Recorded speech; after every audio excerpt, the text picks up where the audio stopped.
Hi everyone, thank you so much for joining me at MPRG for this Zoom around Australia. Hi everyone. Hi. Hello. So great to see four smiley faces. We've got Deidre Brollo, Bridget Hillebrand, Amber Hammad and Jacky Cheng. Thank you so much.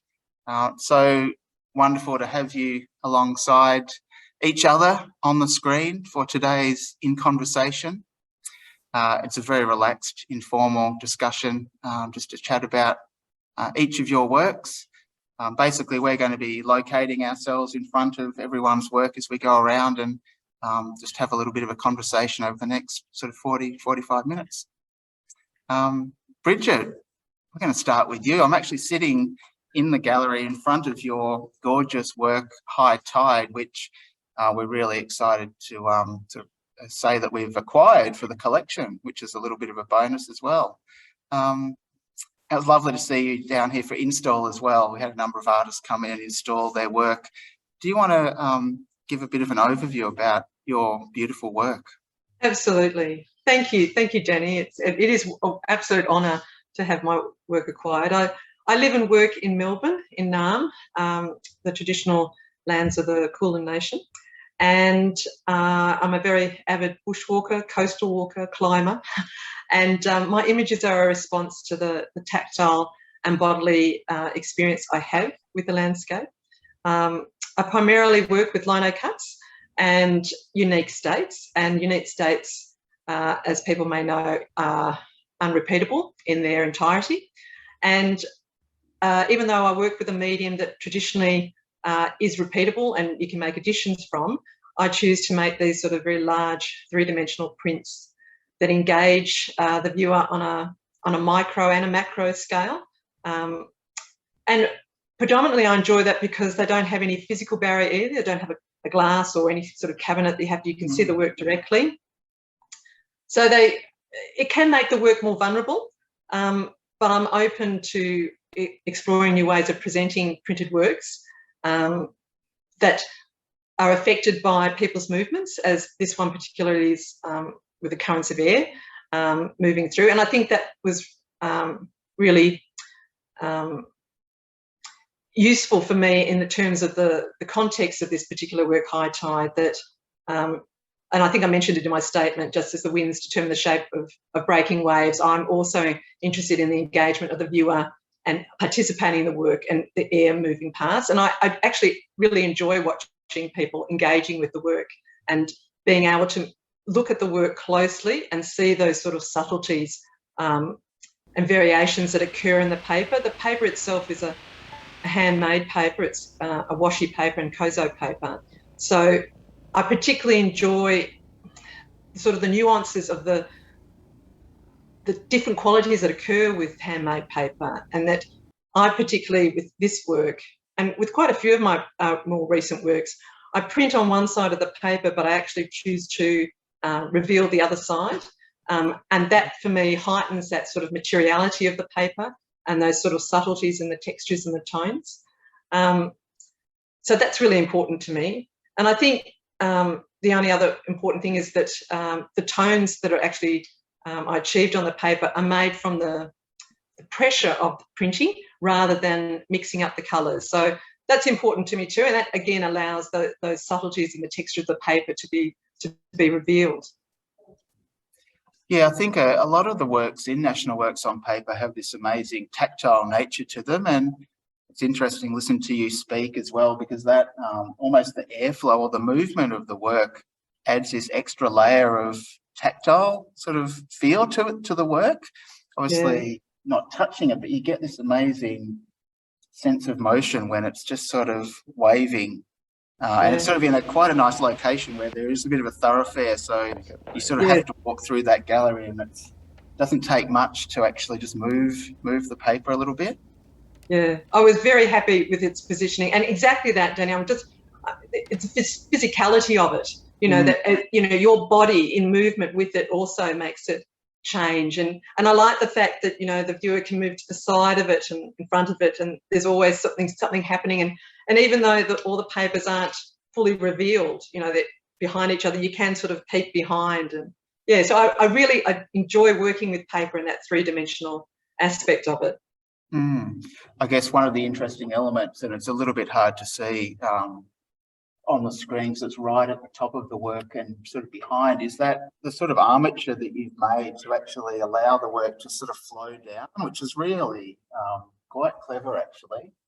Talk a little bit about the physics behind that. I'm so glad you appreciate that, Danny. I was just talking to someone the other day that it was just like an aha moment. I was trying to work out how to get these works to come forward off the wall without the complexity of having to attach them individually. And then because I was using magnets, I was using plastic anyway to slide them on and off, because magnets on paper can damage paper quite harshly because they're quite strong magnets. So anyway, I put this sheet of plastic up, and lo and behold, it solved two problems. One, it gave that beautiful curvature, and also I could slide the magnets on and off. So it's just been, one of those moments in the studio, you know, when you're trying things out and it works and you think, and it's such a simple solution, and it just makes the work just give that even more, that sort of flexibility.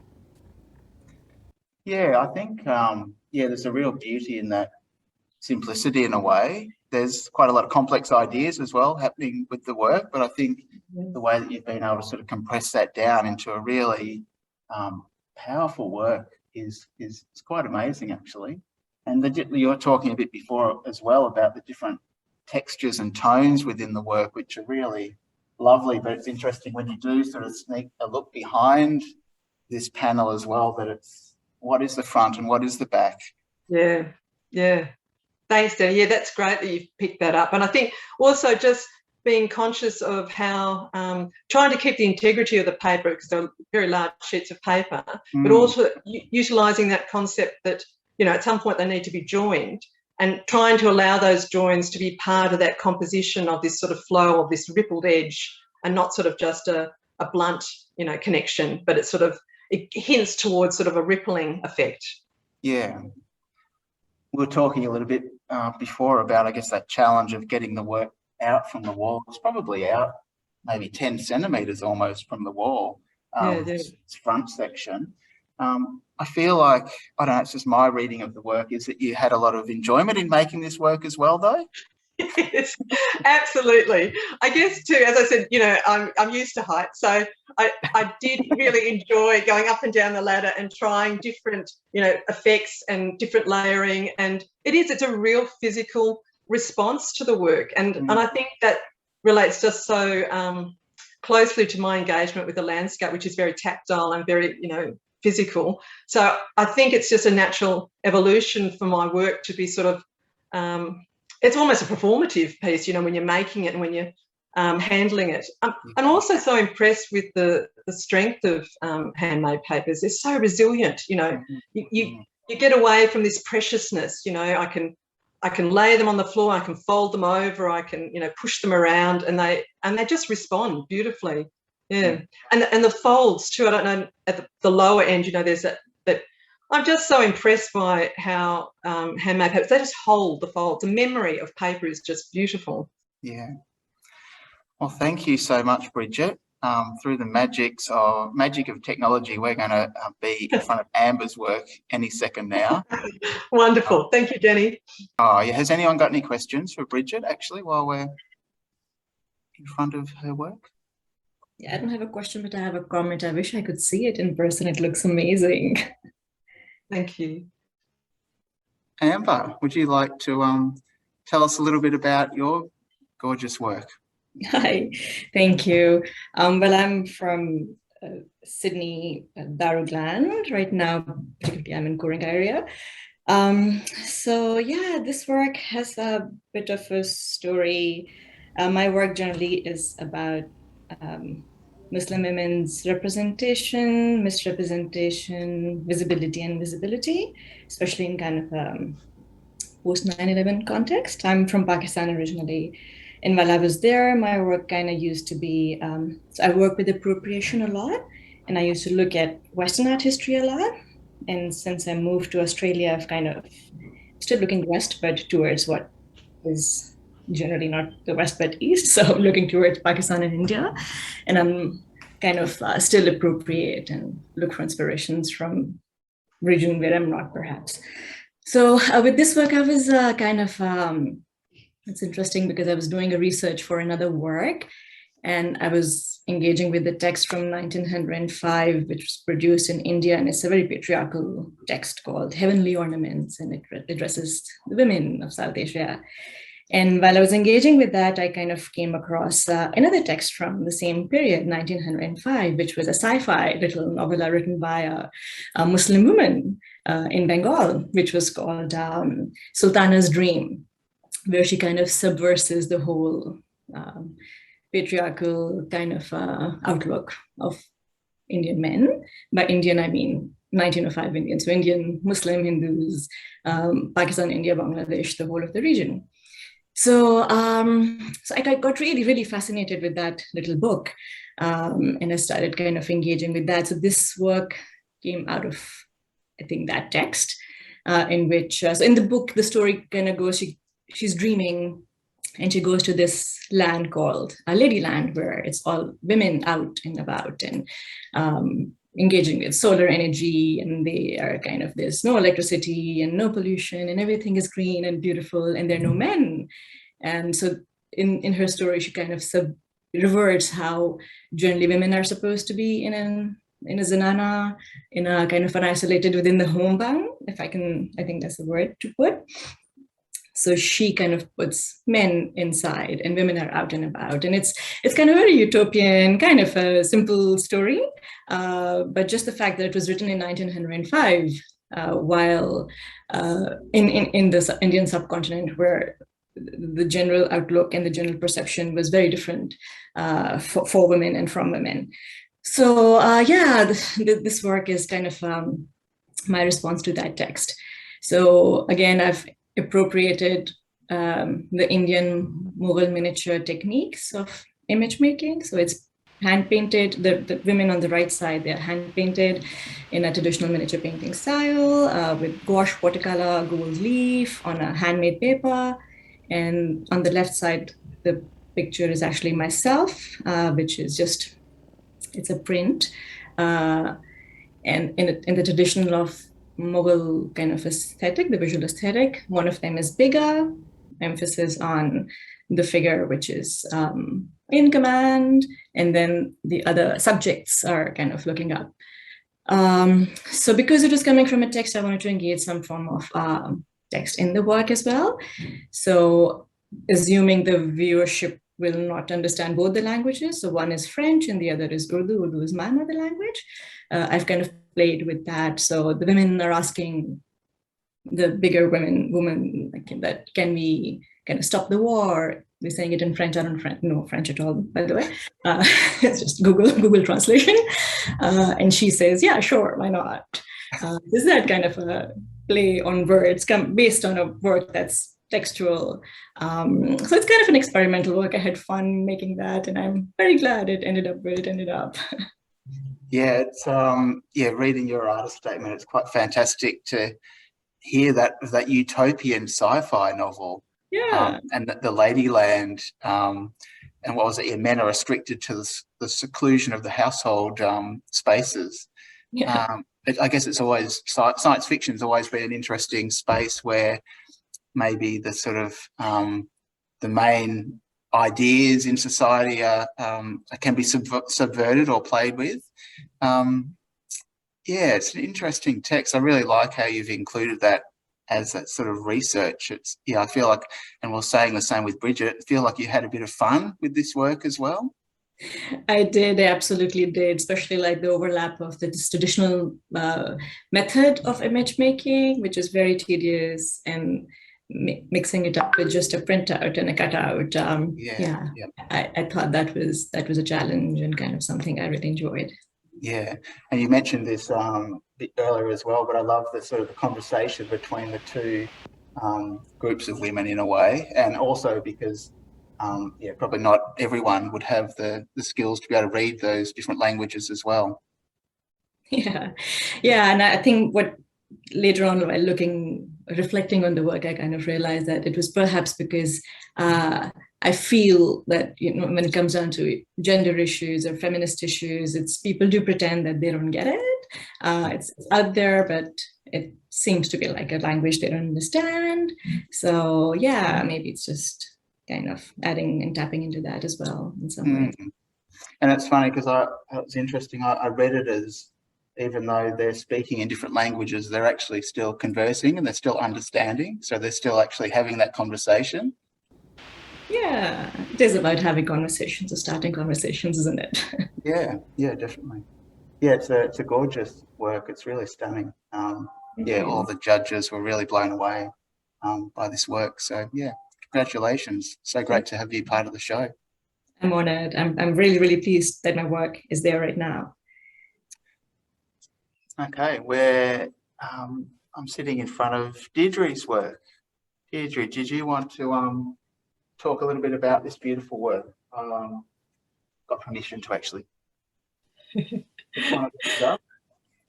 Really nice to actually see the texture in a number of the artist books that we've got in the show, but it's really, I guess, one of the biggest challenges from a curatorial point of view is how do we display these quite active objects in a way, in a sort of very flat, safe way. But yeah, it's a real treat to be able to sort of flick through and see the beautiful depth hidden within the pages, even to see this little hammer. But yeah, I'd love to hear a bit more about this work, Deidre. Thanks, Danny. Yeah, so I'm joining you from Canberra, from the unceded lands of the Ngunnawal, Ngunnawal and Ngambri peoples, and I'm really privileged to both be here and to be joining you all today. So my work is really, I think, an ongoing part of my practice is sort of an interrogation of print culture. I'm really interested in the agency of print, the logic, its operations, how it shapes the world. And obviously I use print as my means to do that. So this particular work, I suppose it's an archival practice in the sense that I was collecting place names over many years. And as I was collecting these place names from around Australia, I started to get these themes coalesce around these collections. And so I gathered these together in this artist book, which it contains 8 what I call dossiers inside, because I'm interested in that notion of evidence, particularly around Australia's history. So these dossiers each contain a collection of place names that are thematically grouped. And as I went through this process, so we've got themes like extraction, violence, emotion, punishment, so on, in these different volumes. And they're housed in a Solander box, which is covered in a stone veneer. So it's got a bit of heft to it. And I was thinking about, so I've got these various themes, and they're connected also to a kind of a tool or a weapon for each of these dossiers. So you can see, you just had a look at the hammer, there's chains, a pickaxe, sextant, saw, and so on.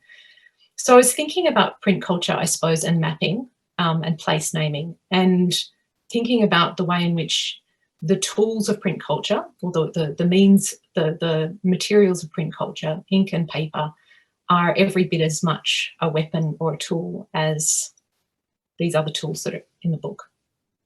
And thinking about the way in which print culture is used to shape landscape, to control, to occupy, and so on. It's a tool of subjugation and claiming. So when you sort of look at these individual place names, we've all come across sort of odd place names on our travels, and they seem kind of quirky or whimsical and so on. And I felt as I brought them together, there was something relentless about them. There was something overwhelming about them. And there's something that in bringing them together that starts to kind of coalesce into a worldview. And I think that the extraction one is a really good example. When you can see thousands, you know, I mean, in the extraction volume, there's hundreds of place names that relate to extraction, and see the landscape, see, you know, cliffs and hills and mountains as surfaces that can be dug into and removed from. And it speaks to a worldview which is, you know, a pretty unpleasant narrative. And it says something, I think, about if we think about the act of place naming, it's an act that, you know, uses the faculty of imagination or memory. And what does this say about our collective imagination and memory, that we would view the landscape as something that is therefore depleting? So that was the kind of, I suppose, overriding motivation here, was to gather these things together and see what they said en masse, and with a kind of a slow reading as well, you know, the sort of unfolding of that book in time. And I think the other thing that was a really important part of it as I was working through it as well, was to think more about mapping. We think about mapping as something that orients us in space, that provides our sense of certainty, and that's used to settle landscapes. And so, I mean, the work's called Unsettled. I decided to try and use the tool of mapping to unsettle, to unpick this sort of cartography we've made for ourselves. So one of the aspects of that was to undo that certainty and to think about uncertainty, and to think about error and failure and things like that. So the screen printing processes, all of the covers are screen printed satellite maps, which I've deliberately used a really exaggerated screen print dot, a halftone dot. I've kind of printed them in an order that you would not normally print them in. You know, I've kind of and I've exaggerated them to the point where they're very hard to look at. When you get from a distance, you kind of move towards them. When you get close, you're pushed away. So I wanted to create a bodily sense of being unsettled as well, so that you couldn't locate yourself within that map. And the satellite imagery is actually centered around the position of Mount Delusion as well, just for good measure. So, so they have a beautiful texture to them, Deidre. The covers, like I can really feel that ink as I move. Yeah, I'm my glad you can feel that, because that was a really important part as well. I want this dot to be, you know, I mean, I think thinking about print language, you know, and thinking about the dots that are a really big part of print language, was really important. And I wanted it to be something that you saw or struggled to see visually, as well as something that you could feel. But I think also that there's the other element as well of kind of bringing all of these together, that I wanted the sense that, you know, that actually these names, these place names, they're not anchored in the landscape. They're not rooted in the landscape. You can prise them loose, you know. So yeah, so that's the How in terms of the process of making this, how long have you been working on this project for? I've been collecting the names for, I'd say, about 5 years. Yeah. And there's sort of, it's evolving in different directions. So it's kind of it's a body of work that well, it will be a body of work that I've been testing out and playing with, certainly for 3 years in the studio. And this is one iteration of it, but I hope to sort of, well, I will, given a bit more time in the studio, really push it into some other directions as well, because I think I'm interested in that kind of that close range viewing with the books and the handling, but I also want to work in a much larger scale where the viewer's position in the space is really compromised, where there is no, you know, where that sort of push-pull of the dot kind of is physically enticing and repelling within the space. So yeah, that's my plan. I love the I guess even that the term dossier, and it feels like quite a loaded term as well, but also I guess having the multiple dossiers, the different, it definitely has this feel of this accumulation, especially when you start looking through the pages and you see all those place names, like in terms of just having like one document to like the 8 volumes. Like it's quite an accumulation of content, really. Like it's, there's a lot there and a lot going on. It really does amplify, I think, your sort of conceptual ideas. And it's not, I mean, it's one of those sorts of works that, you know, I can't imagine there'll be many, you know, many readers who go front to back. But I think it's just that it's about kind of having those moments where, you know, you're encountering those place names. And I've had this where people have kind of, you know, been looking at it and they're remembering their own experience at a certain location and so on. But then when you discover that there's, you know, there's another, you know, 20 other places that relate to, you know, that are termed after a particular form of violence or a particular, you know, a particular bewilderment or, you know, or a kind of a particular sort of failure, you know, that all of these things are written into our landscape.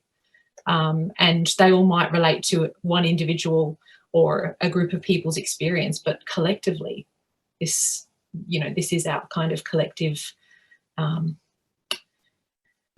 there's effectively an archive written over our landscape, and it's not a pleasant one. Yeah. Has anyone else got any questions for Deidre?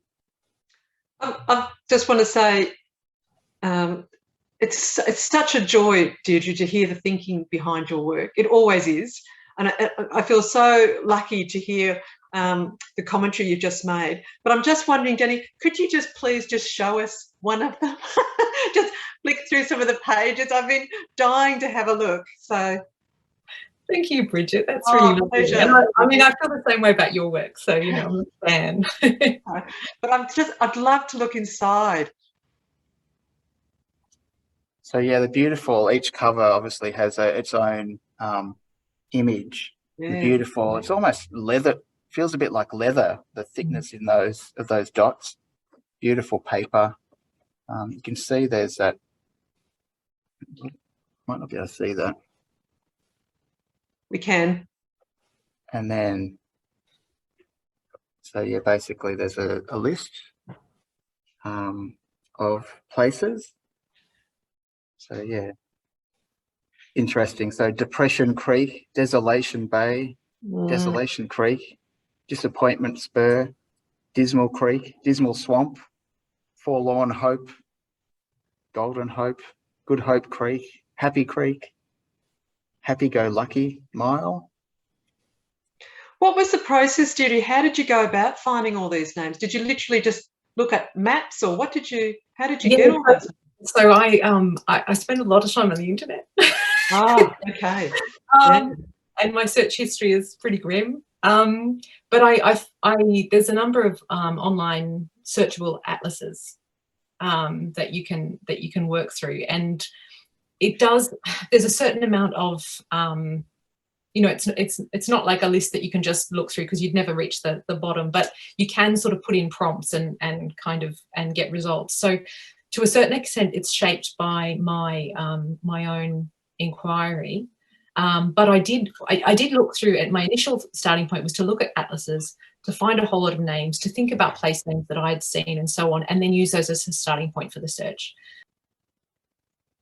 So, Standing in front of Jacky's absolutely stunning work, Honour and Love. Jacky, do you want to talk us through this amazing object that's hovering in our space? Absolutely beautiful it is. Thank you. Hi everyone, I'm Jacky Cheng. I'm dialing in from Yabra country, Broom, Western Australia, where it's really nice and balmy here. As you can see, I'm not wearing a jumper or anything to keep it on. I'm pretty lucky. I'd like to firstly congratulate the 3 women in here and Danny for inviting us. This is exceptionally exquisite work, and thank you so much for explaining your work. It's so inspiring. So I suppose I'm the last one to go. Well, my practice is fundamentally about identity and my awareness through cultural activities and memories from my own home, my original home from Malaysia, and its relationship. And I think I really have this deep interest in correlating and weaving these two narratives from my native experience, which is from Malaysia, whilst mapping, like you said, Deidre, is like that whole mapping the esoteric and pretty much social relationships of my origins and my newfound home in the environment as well, and as well as my social surroundings. I think what it is my experience is very much, or rather my awareness is very much amplified through my diasporic identity as a Chinese descendant in foreign borders, as I continue to really question my notion of home and belonging and here and there, or the in-between. So I'm often really wandering my own space between what I know now from where I came from Malaysia, in a new surrounding in Australia where things are fairly different to how I understood. But long story short, it's pretty much like how my grandmother came from China. She brought China with her and time stopped. So she led on with the practice of what she brought on, and we were stuck in time, where now when I talked about my experiences growing up with my grandmother and all the rituals and processes with my Chinese friends in China, they said, no, we don't do that anymore. So I'm just sort of stuck in time in the motion of practice of understanding where I come from, who am I, and exploring that side of identity. So I think my practice is also very much very highly influenced by my elders, my family, very much towards the cultural celebration practices and duties that we perform during Chinese ritual purposes, that sort of thing. So I think paper became my primary medium because I started using paper as a very, very young child, working through joss paper, folding them for burning rituals and all that processes. So when I touch paper, it's almost like innate to me. It's my second skin that I understood it. So the work that I've done here, it's titled, it's called Honor and Love. It's very much from, let's go back a little bit. In 2019, I went to Japan and did a residency in paper making at Awagami factory. It was an arduous process. So I made the paper. So this work, it's entirely handmade by myself. So I made that paper. But it's also not perfect because it was a process that I had to learn from scratch, from really understanding the paper bark itself, peeling and boiling and getting all that process out, and then making and using that tsuketa with the Nagashishuki method and make sheets of paper. Then what I did with it when I came back from Japan was I wanted to explore that a little bit. And then COVID hit. And there was a complete different plan. And suddenly I had that notion of, a desperate notion of not knowing what's going to happen in the future in terms of where can we go? Can I see my parents again? What's happening? So I think this work was derived very much in the desperation of not knowing where to go as in my own identity, my own self-reflection. So one of the aspects from this work was about death. My grandmother prepared her funeral clothing when she turned 60. So in the Chinese custom that when you turn 60 years old, that you completed one life cycle, and that's one life completed, and you're preparing your funeral clothing. So when she passed away, she had 5 tops and 7 bottoms. So the 5 on top represented kids, the 5 children, and the 7 bottoms represented grandchildren, but she had more grandchildren. But the numerical value of that is the fact that numbers should always be more on the bottom. You should always wear more skirt than the top. So it signifies longevity and prosperity towards in the future. So when I made this piece, it was really about honoring the past and thinking about my own funeral clothing, because I'm not 60 yet. When I asked my mother, I didn't know my mom had this thought as well. She's a contemporary woman, and I didn't think that conversation came up. So when I asked her, she goes, yeah, I have prepared my own funeral clothing. And that actually, I was really shocked because we never spoke about that. So that came back in the realization of how much I didn't know, or where I stood, or the in-between space that I've never navigated unless I found something. So this is where I'm constantly looking at. So I'll just touch on your work now, Danny. I know I've been going long-winded about the others. So I handmade those papers, and I painted with sumi ink and kakishibu, which is persimmon tannin. So I experimented with the idea of really crunching the paper and pulling and stressing and really intentionally giving its forceful intent to the paper, very much like releasing, I don't know if you can say energy, releasing its energy into the paper itself and see where it goes with the tactility. Some parts of the paper took it really well, and some were a little bit, you know, more fragile. It was also due to the fact that my paper making skills were not perfect. So what I did after that was very much about looking at ways of stitching into the paper. And I think this whole entire process was really distressing paper and looking at ways to work through the identity notion of what I'm experiencing. So in a personal reflection of it. So the piece of Joss paper was included at the bottom left corner.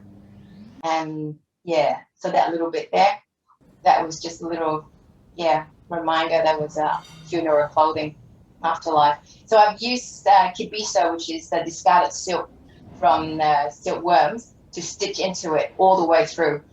And there was no particular identity of what ways of actually looking at the stitching, was just up and down, up and down.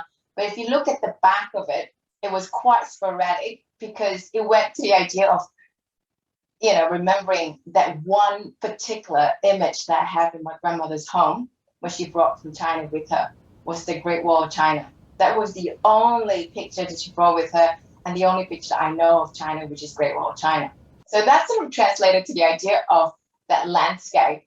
I was trying to map it onto the back of, you know, the clothing itself. Yeah. The materials I've used in there, all around the stem of my hair, some copper wires, kibiso silk papers, majority handmade papers. I mean, all of them handmade papers.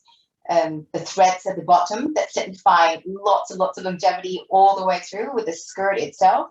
I don't know how many strands of skirt, how many strands of thread there was, but it was quite a bit. That white little bit there, the rest of it, the black, was actually hanging above the ground, but the white threads was really part of me grounding to earth, that I'm not dead yet, in a way. So that's just a way of actually noticing that I'm still here, but I'm almost going if I'm not ready. Very much in reflection of that. And the sleeve was a great play, because I had some copper sheets with me, and I really wanted to tie that in stressing the paper. So I weave the sleeves with copper. I mean, actually, I woven coppers and then attach it back to the paper itself. There's a lot of construction to this, and I think it was really the intention of pushing through. There were sewing machines. They were like, I mean, I used a sewing machine for the first time. I've never used a sewing machine before. I bought a sewing machine. I used a sewing machine for the first time and stitched right through it, going back and forth. And like you said, Bridget, washi paper or koso paper, it's incredibly, incredibly strong. Yeah. It's just one of those mediums that you can really push its potential until, and the further you go, the more beautiful it reveals itself, because it's like showing its scarring on it as well. Mm. Thank you, Jacky. It's it's quite a stunning work, to be honest. There's no other word for it. It's just the detail in every millimeter is just mind-boggling. It's and the different textures as well, handmade paper and the stitching. It's quite overwhelming, to be honest. How long did it take you to actually make this? I think since the announcement of COVID that everyone shut down and where was shut down, WA was, as we all know, WA had a bit of a leeway. But because we're being up in the regional area in Broom, we have our First Nations communities that are really vulnerable here. So we're pretty much locked down here ourselves, not being able to go anywhere. So that whole period of time, 3 months, just getting into it. Yeah, but also I had to really test out the sumi ink and the kakishibu and how they react to each other. Because initially I used soot and charcoal and ashes from the joss paper and make my own black ink with a bit of a Gamp Arabic, and it wasn't successful because it didn't really adhere to the paper very well. So I had to change the technique a little bit and use sumi because I wanted it to be really, really black that absorbs into the fiber. So that took a bit of time, and the tannin itself is quite sticky. So it needed to stay outdoors for a longer period for it to dry. And again, the paper, I mean, how do we know? We don't usually use paper outdoors, so this one had to be outdoors, and the level of humidity here up here, it's incredible. So it worked well. So what it is, it really went the opposite scale of the precarity of paper to its robustness of paper now. Yeah, no, it has a real sense of strength as well. Like, it's amazing. I guess that's the really amazing thing with a lot of the works in National Works on Paper is just the malleability of paper and the different forms that paper can take. But yeah, it's really, we love having this sort of suspended. One of the first works you see as you come into the gallery, people are just being completely blown away by your work.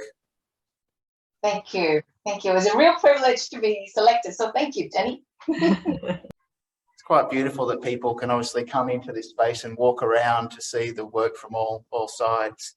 And it's pretty stable. We've got the gallery door open at the moment, so there is a bit of additional breeze, but quite often it actually just sort of moves a little bit, but not much. It never really sort of spins all the way around. So people, it's a perfect spot for it.